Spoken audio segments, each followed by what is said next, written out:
अस्सलाम वालेकुम दोस्तों, अर्शद अवान होमी स्टूडियोज़ में आपको खुश आमदीद कहते हैं।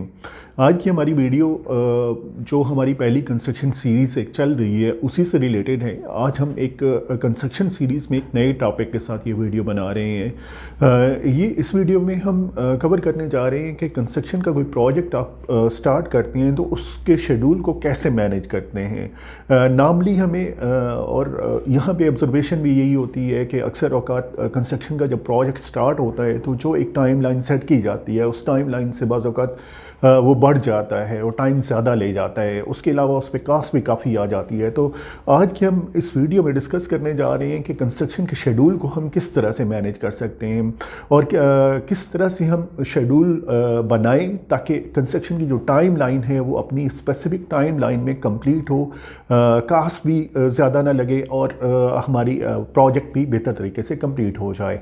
तो आज ये टॉपिक हम यहाँ इस वीडियो में डिस्कस करने जा रहे हैं कंस्ट्रक्शन के शेड्यूल के हवाले से। तो पहला पॉइंट जो है शेड्यूलिंग में वो है सीक्वेंस का। मसलन आपने ऑब्ज़र्व किया होगा कि कोई भी अगर आप कंस्ट्रक्शन का प्रोजेक्ट करते हैं, मसलन अगर आप 5 मरले का घर बनाने जा रहे हैं तो उसमें डिफरेंट टाइप की एक्टिविटीज़ होती हैं। फाउंडेशन से आप स्टार्ट होते हैं, उसमें मटेरियल की सप्लाई अरेंज करना, फाउंडेशन के बाद वॉल्स ब्रिक्स वगैरह, उसके बाद फर्स्ट उसके जो लेंटर है वो डलता है, उसके बाद फिर फर्दर आप फर्स्ट स्टोरी पे जाते हैं। तो काफ़ी सारी एक्टिविटीज़ होती हैं। ग्रे स्ट्रक्चर आपका कंप्लीट होता है, ग्रे स्ट्रक्चर के बाद आपका फिनिशिंग पे जाते हैं। फिनिशिंग में आप मुख्तलिफ मटेरियल आपको यूज़ करना होता है, उसकी सोर्सिंग करनी होती है। तो पहला स्टेप जो है वो है सीक्वेंस का कि आपकी सपोज उस सारे कंस्ट्रक्शन के प्रोजेक्ट में कहीं 200 के करीब टास्क हैं, डिफरेंट टास्क हैं। तो उन 200 के टास्क को आपने 50 टास्क में क्लब करना है। ठीक, पहला स्टेप ये है। और उन टास्क को जब आप क्लब करेंगे 50 टास्क में तो आपने हर टास्क को एक नंबर देना है और उसको एक कैलेंडर पे टाइम लाइन में सेट करना है कि वो टास्क कितना टाइम लेगा, कब स्टार्ट होगा और कब कंप्लीट होगा, और उससे जो नेक्स्ट टास्क होगा वो कब स्टार्ट होगा और वो कब कंप्लीट होगा। तो इस तरह से जब आप उन 200 टास्क को 50 टास्क में क्लब करके उनका एक सीक्वेंस अरेंज करेंगे, उनको स्पेसिफिक हर टास्क को नंबर देंगे टाइम लाइन के साथ, तो आपको अंदाज़ा होगा कि जब आप प्रोजेक्ट स्टार्ट करने जाएंगे तो उस सीक्वेंस के मुताबिक आप उसको मैनेज कर सकते हैं। तो ये है पहला स्टेप। दूसरा स्टेप इसमें आता है लीड टाइम का।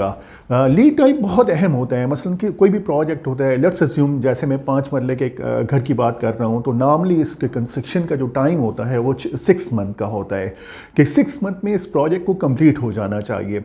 अब इस लीड टाइम वो होता है कि जब आपने एक एक्टिविटी स्टार्ट करनी होती है और उससे पहले आपको चीज़ें अरेंज करनी हैं ताकि आपका जो टाइम लाइन है वो डिस्टर्ब ना हो। तो लीड टाइम बेसिकली 3 चीज़ें आपने जहन में रखनी होती है लीड टाइम के लिए।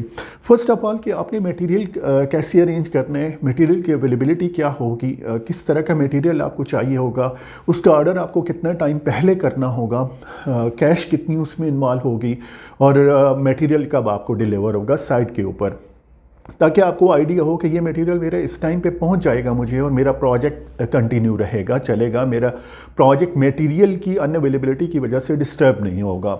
दूसरा पॉइंट जो उसमें आता है वो लेबर की अवेलेबिलिटी का आता है। मसलन आपके पास आपके प्रोजेक्ट में लेबर काम कर रही है, स्किल लेबर काम कर रही है, उसका कोई सीक्वेंस में, जैसे पहले हमने सीक्वेंस डिस्कस किए, तो कोई ऐसा टास्क ऐसा आता है जिसमें एक स्किल ऐसी लेबर चाहिए जो पहले किसी और प्रोजेक्ट पे काम कर रही है और आपको उसे इन्फॉर्म करना है कि आपका जो सीक्वेंस में वो टास्क आएगा वो इस शेड्यूल में आ रहा है और उस लेबर की अवेलेबिलिटी को आपने इंश्योर करना है कि आपको वो लेबर इस टाइम पे मिले ताकि आपका जो प्रोजेक्ट की टाइम लाइन है वो डिस्टर्ब ना हो। तो सेकंड जो लीड टाइम होता है वो आपको लेबर का अरेंज करना होता है, लेबर की अवेलेबिलिटी के हवाले से।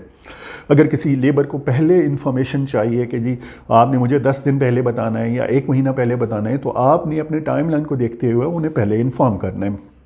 ताकि उनकी अवेलेबिलिटी को इंश्योर किया जा सके।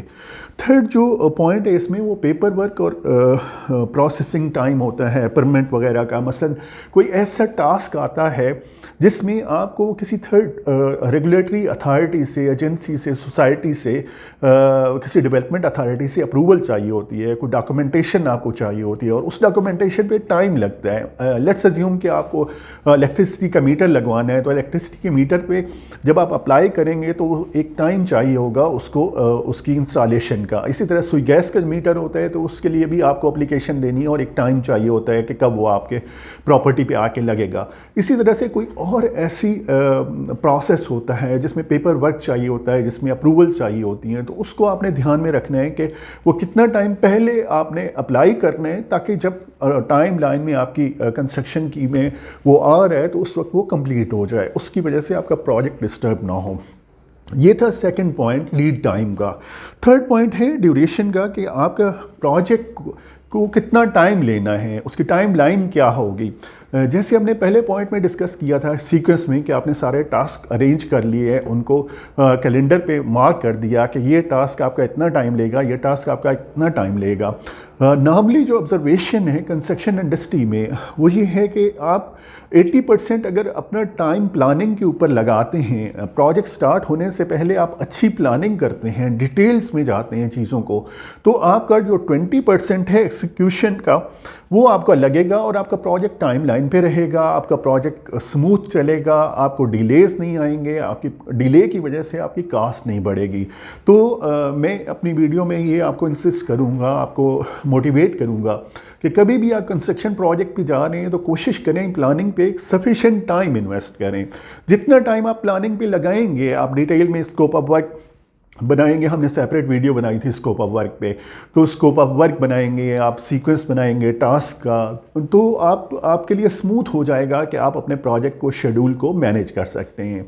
हम होमी प्रॉपर्टीज़ में कोशिश करते हैं कि बहुत इन्फॉर्मेटिव वीडियोस आपके लिए बनाएं, वैल्यूएबल कंटेंट्स हों, जो आप फ्यूचर में कोई कंस्ट्रक्शन प्रोजेक्ट करने जा रहे हैं या कोई कहीं पे इन्वेस्टमेंट करने जा रहे हैं तो आपको उसका बहुत अच्छी तरह से अंदाज़ा हो सके और हमारी इंफॉर्मेशन आपकी उस प्रोजेक्ट में अच्छी वैल्यू ऐड करे। आप हमें हमारे वेबसाइट के थ्रू कांटेक्ट कर सकते हैं, हमारे फ़ोन नंबर के थ्रू और हमारे यूट्यूब चैनल के through. Keep in touch. Thank you so much.